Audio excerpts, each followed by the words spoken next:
You've seen the Flash outrun death, bend time, and vibrate through solid steel. But what happens when even he can't move fast enough? What happens when the fastest man alive takes a bullet dead center to the skull and drops? It starts with darkness, thick, silent, and sudden. Across Keystone and Central City, the lights go out. Everything. Streets, hospitals, traffic signals. Gone. A crippling EMP pulse takes down the Gem Cities in one clean sweep. No communications, no defenses, no safety. But there's something else, something far worse. High above the chaos, a commercial airliner, blinded and stalling, plummets toward a heavily trafficked bridge. The Flash is already sprinting before the city even gasps. He's seen what's about to happen. He remembers that one accident when too much espresso had him vibrating so fast, he phased through 4 floors of concrete without meaning to. That's the key. So he runs, faster than sense, faster than science, his feet pounding against reality. He doesn't stop to calculate. He feels the molecules of the plane, accelerates their vibrations until matter becomes suggestion, and watches the entire jet phase through the bridge. Not a scratch. It splashes down safely in the river beyond, sparing hundreds of lives. Somewhere in the shadows, Mob Rule watches it all, and one of them doesn't like the result. Coldly, he shoots Dr. Guerrero, the scientist they forced to build the Pulse, the man they counted on to save them. But now, Guerrero is dead. And Mob Rule? They still have a problem. They're dying. Every clone, every copy is the same man, Manuel Lago, all created through regenerative science meant for covert war. And now they want their original back. His hands, his DNA, his cure. At Iron Heights, the Blackout traps reporter Iris West inside a cell with none other than Leonard Snart, Captain Cold. She squares up, all fists and fury, but Cold just laughs. He won't talk about the Flash. Instead, he offers her something else. The Rogues are evolving, and when the lights come back on, they'll make the Flash pay. But the Flash isn't done.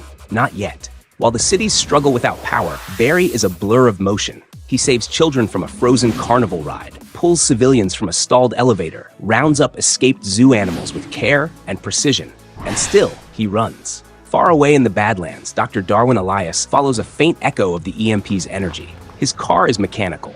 No tech. He's smart like that. He finds an abandoned military tank pulsing with that same electromagnetic signature. It's guarded by thugs. One of them? Axel Walker, aka Trickster.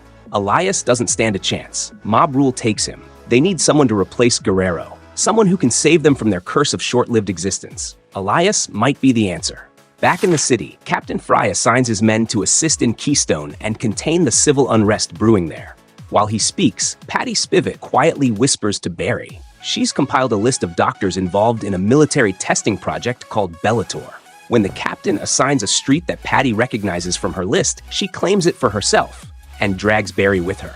With cruisers out of commission, the department's been forced to rely on horseback. As it turns out, they've been assigned to the region where Dr. Guerrero was last located. Coming upon a warehouse, they sneak in, hoping to question the doctor, but instead, they hear voices. Mob Rule. Guerrero's dead. Staying hidden, they decide to search for Manuel. The warehouse is dark, silent, but not empty. Inside, they find Manuel, bloodied, tied to a chair, both hands gone. Barry freezes. The moment they start untying him, voices erupt. Mob Rule has found them. Gunfire explodes. Barry shouts, "Run!" As Manuel and Patty escape, Barry slams the door shut behind them, locking himself in. Surrounded, calm, focused. He has a plan, or so it seems. A shot cracks through the air, hits him dead between the eyes. Barry drops, still, silent, not dead, not quite. His brain, overloaded with thoughts, probabilities, and calculations, had paralyzed him. His instincts had twitched, but too slow. Now, unconscious. Almost. A spark, a memory, a funeral. Manuel's father. Barry had shown up. Manuel had hidden away, angry at the world, angry at his mother, angry at the plane crash that killed his dad. Barry had tried to help, tried to be there. And now, all these years later, that same friend lies bleeding on a warehouse floor, while Mob Rule tells Manuel the truth. You made us, and you abandoned us. They'd tortured him back then. Basilisk, the terrorist group responsible for his father's death, gave him regenerative powers, kept amputating him over and over just to test it. Then, something changed. Each severed limb became a person, a clone, a piece of Manuel with its own mind. They escaped together, built a brotherhood, but when the clones started dying after only a month, he ran. Again. Now, they want him back, and they want Elias to save them. But for it to work, they'll need to rewrite their DNA. And Dr. Elias will need one thing: Manuel's genetic template. Back on the Gem City Bridge, chaos simmers. The CCPD holds the line. keeping people away from their vehicles, afraid they'll explode after the flash vibrated an entire plane through the structure. Amid the tension, Patty watches in stunned silence as Manuel's severed hand begins to grow back. "You left him to die," she snaps. "Your best friend." Manuel shrugs it off, climbs onto a police horse, ready to disappear before the crowd turns violent. "He saved your life," Patty yells after him, and now he might be dead for it. At Iron Heights, Iris West claws her way out of a frozen cell abandoned by Captain Cold during the blackout. Trapped and furious, she rips a vent cover from the wall and begins hacking through the ice with grit and fury. Back on the street, Patty's words linger. Manuel halts. Then he turns. He takes off to find Barry, but Mob Rule finds him first. They surround him, smirking. "He's dead," one sneers. "Give it up." Manuel lunges, a flurry of fists, a blur of rage, but it's no use. They overwhelm him, slam him to the pavement. Face down, bleeding, Manuel remembers a moment visiting Barry after the accident. After his revenge, Barry had believed he was dead. He begged him to visit his mother. Manuel refused. Even back then, the clones had watched with disdain, disgusted by his bond with Barry, a reminder of the man they never became.